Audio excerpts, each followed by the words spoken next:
This video was sponsored by Enhance, Elbilmek, ABRP Planner, Kempower and Bilkomponenter. Yo, what's up? We are now at Bilkomponenter, Kløfta, one of my sponsors, and today I'm going to test some equipment that is actually not from Bilkomponenter, but they provide me the car. It's over here. Tesla Model Y. This is pre-Juniper, and wow. Yeah, well, maybe we should check out what do they have available here. LED bar, you can get them from Bilkomponenter. They will also install it for you. You need a control unit thingy, whatever they call it, ALC. In the back here, we have installed, okay, there's some tray there, whatever. But we have installed Teslogic. I showed you guys before when I was in Thailand. So we have this transmitter here that you connect to the OBD. Wait, I wonder if there's some sexy button also installed here. Okay, but whatever. So we have already installed it. No need to show more about that. Yeah. But like, hey, wait, is this Juniper or what? No, I'll show you here. There is some ambient light here. I asked Sunday here about this. What? Wait, there. They try to sell this, but it's just way too complicated.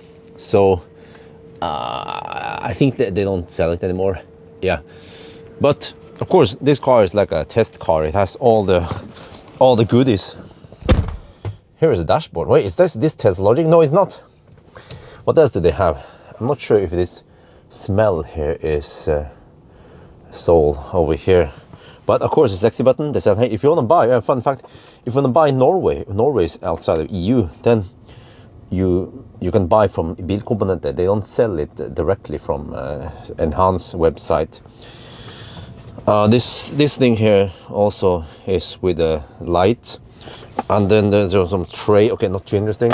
There is this articulated screen here. See, well, this is different. You can just tilt it the way. Okay, now I just.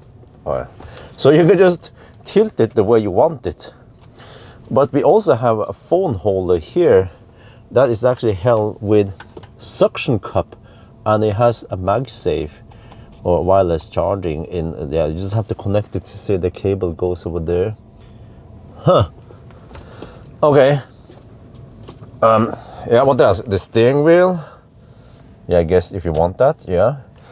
But okay, what about today's product then? Well, it's Teslogic, and at least Teslogic, they provide also with a phone holder depending on where you want it, like this, right? But I figured it might get in my way, so yeah, because of this, because I want to have the phone somewhere like here, right? But actually, since they already have this holder, I could just use this holder.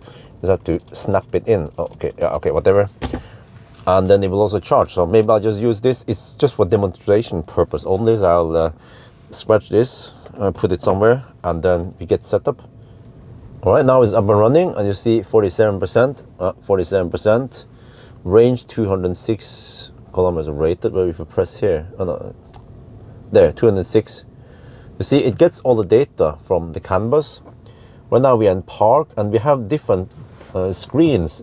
This is pretty cool. There's so many different screens, but I'll just show you more in detail. But this runs on an app on the phone, which is a great advantage.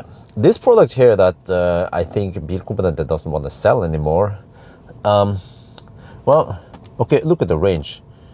4,512 kilometers of range, and we are at 0% state of charge because there was an update in the Tesla, and then suddenly Tesla changed some of the signals, and suddenly this doesn't work anymore because it's just a static firmware in here. So it's the advantage of using Teslogic. Or if you also go for sexy button, but sexy button, okay, nothing wrong with them. They have these awesome buttons here and stalks and knob, right?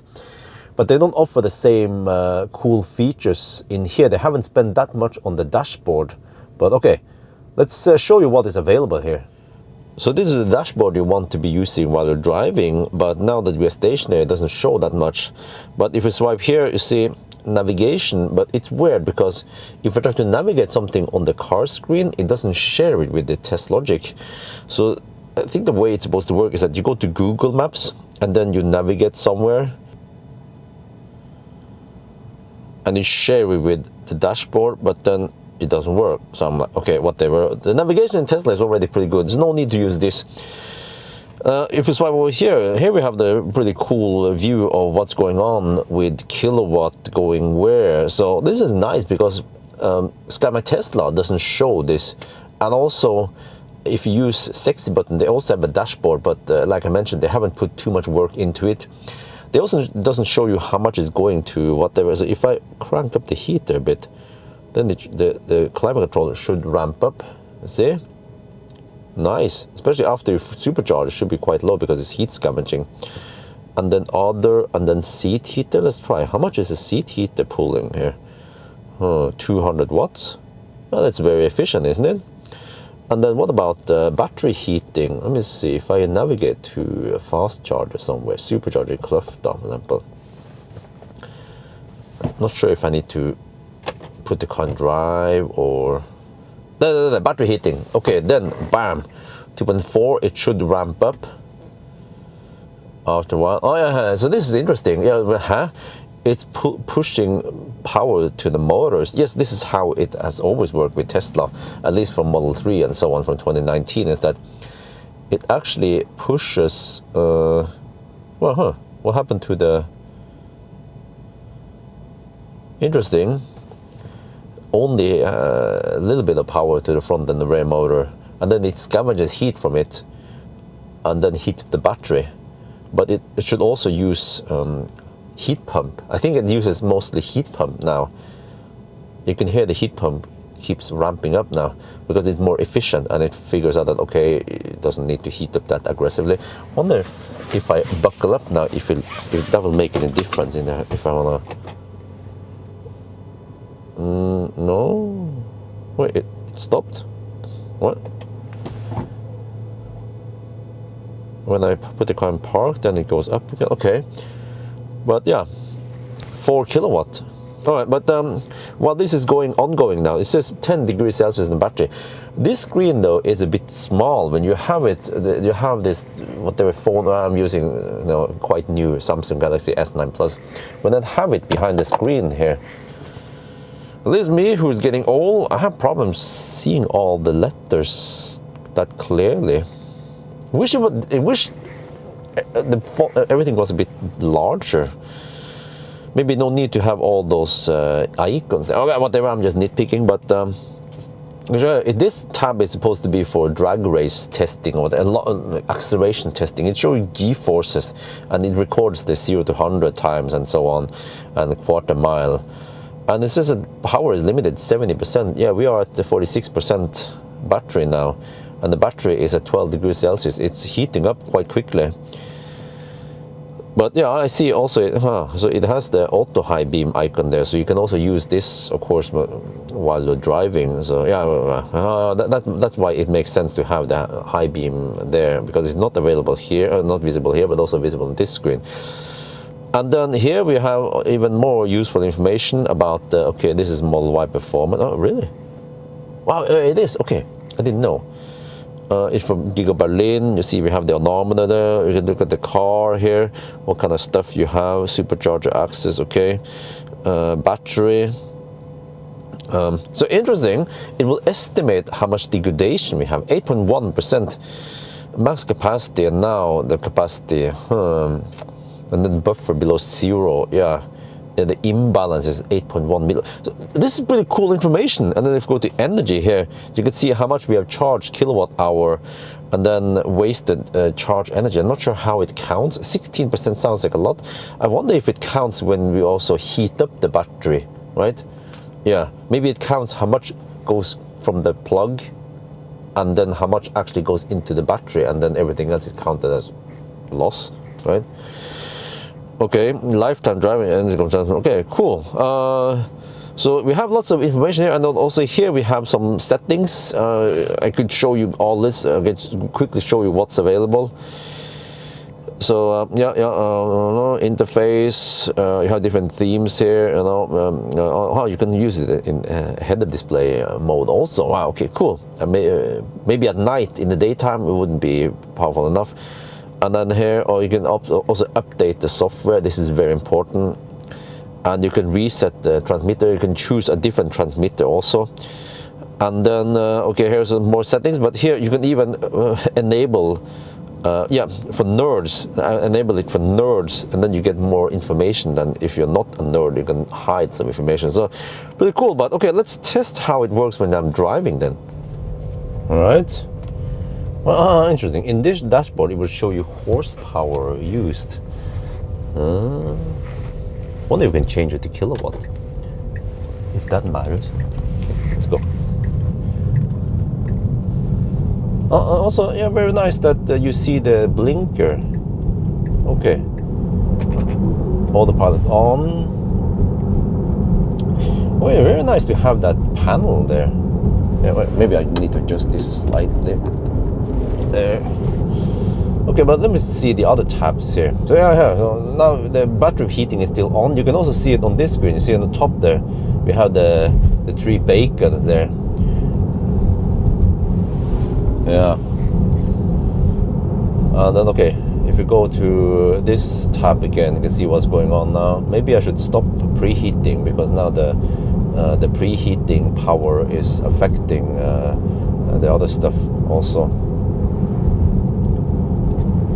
Okay, now it stopped. The preheat, yeah, there you go. Took a few seconds and then preheating stops. Now you can see it's running the rear motor.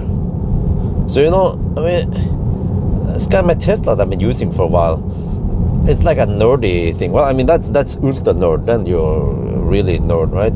But here you can have this kind of useful dashboard for speedometer, and then you still see some useful information, right? So just a little bit nerd, not super nerd. But yeah, you can see that it's trying to use the rear motor for the most efficiency, but if you go faster then, or accelerate harder, then it kicks in the front motor also. And if you go to this tab, this might be the tab you want to be looking at.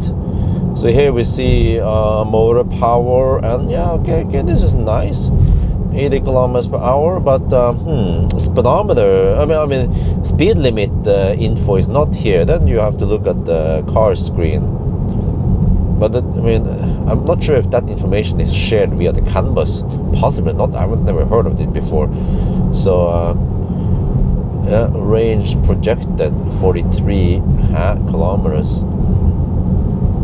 Okay, this is weird, because I think because we consume so much for preheating that the range projected has been crazy low, or the consumption been really high. So that's why it needs to drive a bit for readjusting, and it's going up now, the range projected and the rated is there. But at least there is some kind of rated, yeah, range there. And then there's also a trip meter. Okay, not sure how that works, and if you can reset everything there, and how much energy we spend. So this is very nice that you have this dashboard. And then when it comes to navigation, well, it just shows you that you're traveling on this road. Not that useful. This must be the most useless feature on this dashboard. So yeah, I might want to use this dashboard for the most part, so you see the speedo, or this sometimes when you're preheating or maybe charging, and then this for some kind of launch test, but maybe not that much use in daily drive, because it doesn't, well, it shows you kilometers per hour, but it's smaller in the middle there. And then here just the settings anyway. So yeah, I mean, it's a nice addition, because to be honest, sexy button, okay, you get that if you get sexy button, or you can use the commander or whatever, or stalks or knob, you already need the app, and then you already get the dashboard there, and you can use that dashboard, of course, but it doesn't have all the different info that you get in this dashboard. So and also, if you want this thing here, you need to buy additional hardware. So if you already have the sexy buttons, then you could just use the sexy button app, and you get at least a speedometer. You can mount it in behind the steering wheel, and you get some kind of dashboard, right?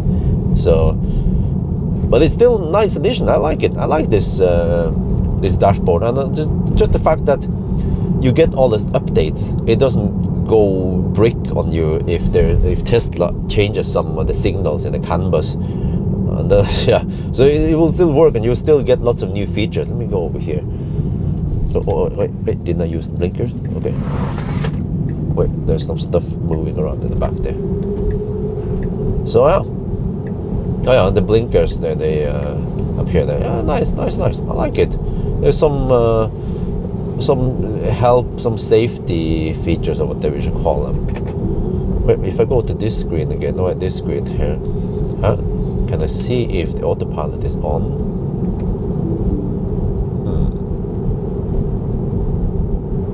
Wait, why is the odometer not showing there at the top left there? Sorry, lower left. Okay, there is no indication that autopilot is on right now. That is a small bummer. I think sexy button even shows you that. So, but this could be updated, of course. Yeah, Teslogic. And of course, if you don't have any sexy button products installed in your car, then you can get this instead. But I mean, I highly recommend to get sexy button because it does so much. It makes a Tesla so much better when you have it. Yeah. Okay, but that's well, that's a Ford pickup truck. Started noticing Ford pickup trucks now. What kind of Ford is that? It looks like it's smaller than the F-150. Yeah, there's no indication. No, huh? No. Okay, there. No indication of any autopilot or adaptive cruise control or set speed on the. Yeah, I'm looking for. Wait. Huh?